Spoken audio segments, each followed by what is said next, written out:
আমাদের জীবনে কেউ না কেউ আসবে, কেউ ক্ষণিকের জন্য, কেউ বা চিরস্থায়ীর জন্য, কিন্তু আসবেই।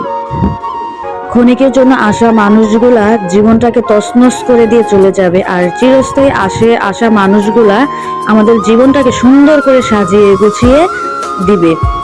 তো যাই হোক, আজকে আমি বাসায় আমসত্ত্ব তৈরি করব, যেহেতু বাসায় অনেকগুলো আম ছিল।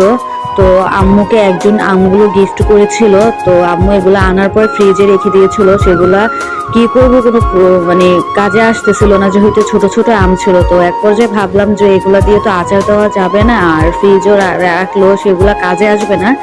তো আমি এত কিছু না ভেবেই আমি বাসায় সেগুলো চুলে ধুয়ে সিদ্ধতে দিয়ে আমি এগুলা কি মানে কিছু কিছু পরিমাণের মতো মশলা দিয়ে আমসত্ত্বগুলো তৈরি করে নেব নিজের আইডিয়া থেকে। যে মানে বিট লবণ, তারপর হচ্ছে শুকনো মরিচের গুঁড়ো, তারপর হচ্ছে হজের গুঁড়ো, তারপর হচ্ছে সরিষার তেল কিছুটা মিক্স করব। চিনি তো আছে, চিনি ছাড়া তো আর হবে না, কারণ টক ঝাল মিষ্টি। তো যাই হোক, আমি আমার মতো করে আমসত্ত্ব তৈরি করব। তো আমসত্ত্ব তৈরি করতে আহামরি তেমন কিছুই প্রয়োজন পড়ে না, শুধু দুইটা উপকরণ হলেই চলে,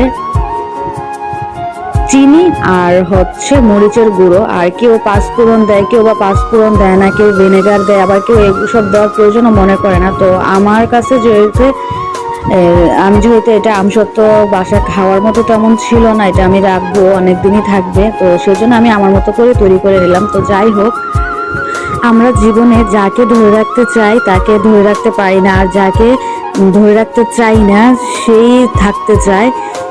তো মানে মূলত আমরা মানুষ হয়তো এরকমই, যা চাই তা পাই না, আর যা চাই না তাই পাই।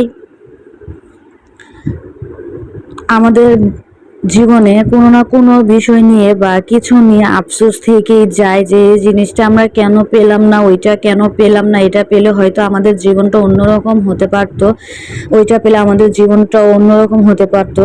তো আমরা এভাবে নিয়ে মানে সময়গুলো পার করে দিই, কিন্তু আমরা এটা কখনো ভাবি না যে যেটা আমাদের জীবন থেকে চলে গেছে, চলে যাবে, সেটা নিয়ে আমাদের পড়ে না থেকে আমাদের নতুন করে জীবন গোছানো প্রয়োজন, বা জীবনে নতুন কিছু নিয়ে ভাবা উচিত, কিছু করা, অতীত ভুলে। তো আমরা পারি না সেই জিনিসটা, আমাদের সেই জিনিসটা মাথায় আসি না, আমাদের জিনিস ওইটাই থেকে যায়। ওই জিনিসটা আমরা কেন পেলাম না, তাকে কেন পেলাম না, ওই জিনিসটা আমরা কেন পেলাম না, ওইটা নিয়ে আমাদের আফসোস থেকে যায়। সব সময় আমরা সেটাই চিন্তা করি একাকিত্ব সময়ে।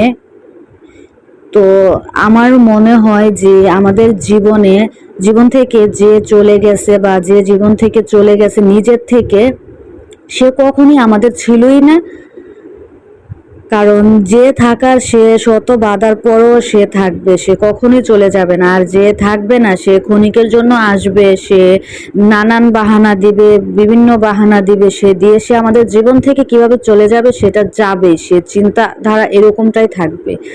কারণ যে থাকার সে তো থাকবে, সে শত বাধার পরও, শত অন্যায় দেখার পরও থাকবে। আর যে থাকবে না সে তাকে ধরে রাখতে চাইলেও থাকবে না, মৃত্যু ভয় দেখিয়ে কিংবা মানে আমরা যেভাবে আমরা ভয় দেখাই না কেন, বা আমরা সুসাইড করি না কেন, আমরা যাই করি না কেন, তাকে কখনো ধরে রাখা যাবে না। কারণ তার তো আমাদের কাছে থাকার মতন ওই মনটাই নাই, ওই মনটাই নেই, যে মনটা থাকার প্রয়োজন সে মনটাই তো থাকে না।